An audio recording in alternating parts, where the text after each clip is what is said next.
তিতাবৰত আন্তঃৰাষ্ট্ৰীয় ড্ৰাগছ নিবাৰণী দিৱস পালন আজি আন্তঃৰাষ্ট্ৰীয় ড্ৰাগছ নিবাৰণী দিৱস সমগ্ৰ অসমৰ লগতে তিতাবৰতো তিতাবৰ আৰক্ষী প্ৰশাসন গাঁওৰক্ষী বাহিনী আৰু সচেতন ৰাইজে পালন কৰে আন্তঃৰাষ্ট্ৰীয় ড্ৰাগছ নিবাৰণী দিৱস আন্তঃৰাষ্ট্ৰীয় ড্ৰাগছ নিবাৰণী দিৱস উপলক্ষে তিতাবৰ আৰক্ষী গাঁওৰক্ষী বাহিনী আৰু সচেতন ৰাইজে তিতাবৰৰ আৰক্ষী থানাৰ পৰা তিতাবৰ ষ্টেচন তিনিআলিলৈকে পদযাত্ৰা কৰি ৰাইজক সজাগ কৰে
সৰ্বপ্ৰথমে তিতাবৰ আৰক্ষী প্ৰশাসন আৰু গাঁওৰক্ষী বাহিনীৰ সংগঠনৰ তৰফৰ পৰা ধন্যবাদ জ্ঞাপন কৰিছোঁ। আপোনালোকৰ সকলোৱে জ্ঞাত যে আজি আন্তঃৰাষ্ট্ৰীয় ড্ৰাগছ নিবাৰণী দিৱস আৰু এই দিৱসত তিতাবৰ থানা আৰক্ষী প্ৰশাসন আৰু গাঁওৰক্ষী বাহিনীৰ যুটীয়া প্ৰচেষ্টাৰে আমি যাতে তিতাবৰখনক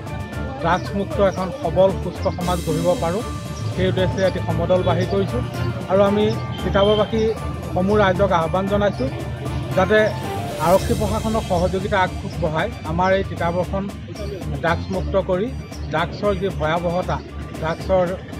ব্যৱহাৰৰ দ্বাৰা যিদৰে একোটা পৰিয়ালৰ মানিকা নামি আহিছে সেইখিনিৰ পৰা যাতে আমি তিতাবৰবাসীয়ে পৰিত্ৰাণ পাব পাৰোঁ। ধন্যবাদ।